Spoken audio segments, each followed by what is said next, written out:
Okay, number 11 is saying the author of passage 1 would most likely argue that the enthusiasm referred to in line 14, passage 2 is. Alright, so basically, how would passage 1 guy react to the enthusiasm in passage 2?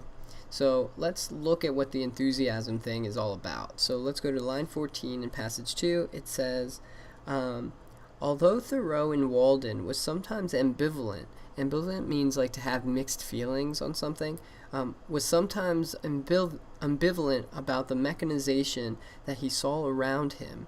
At other times he was downright enthusiastic, as in his response to the railroad.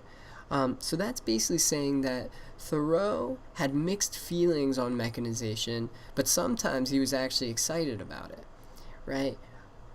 Well, passage 1, what does passage 1 think about mechanization and industrialization?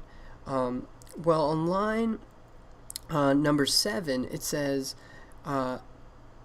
he thought that Walden was an illustration of the intensity with which 19th century America protested the intrusion into pastoral harmony of the forces of industrialization. So he's saying that most Americans were protesting against this industrialization that was intruding on their harmony, right? Which means invading their peace, right? So would passage 1 guy say that Americans were enthusiastic, right? Was he downright enthusiastic about mechanization? No, he would probably be like, you're wrong. They were actually very, very angry. They were protesting against it, right? So let's look at A. Would passage 1 guy say that he's supportive of the idea that Walden expresses regret about industrialization?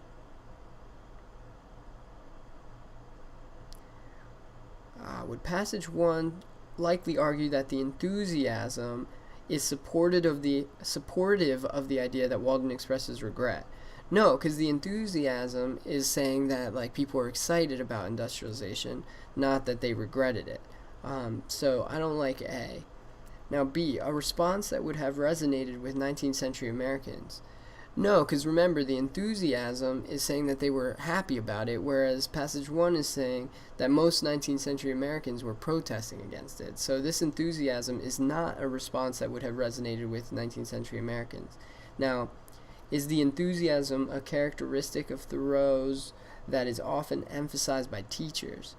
No, right? Because passage 1 says that teachers teach it that basically America was protesting.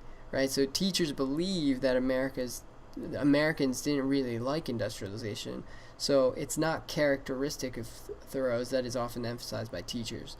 No, this enthusiasm is a new idea, right, that seems to only come in passage 2, not in most teachers' view. So how about D? An attitude that derives from Thoreau's experiment in solitary living. So does the enthusiasm, is that an attitude that derives from Thoreau's experiment in solitary living? Again, passage 1 would say that from his experience in solitary living, he realized how bad industrialization was, right? He wouldn't be enthusiastic because of his experiment in solitary living, so I don't like D either. Let's go to E. Atypical of Thoreau's perceived attitude towards mechanization. So would the enthusiasm be atypical? Well, atypical means not typical, right? And I think passage 1 would agree with that, right? The enthusiasm that they talk about in passage 2 is not typical of Thoreau's perceived attitude towards mechanization, because Thoreau's perceived attitude towards mechanization is what passage 1 is saying. America protested the intrusion. Yeah, so I like E.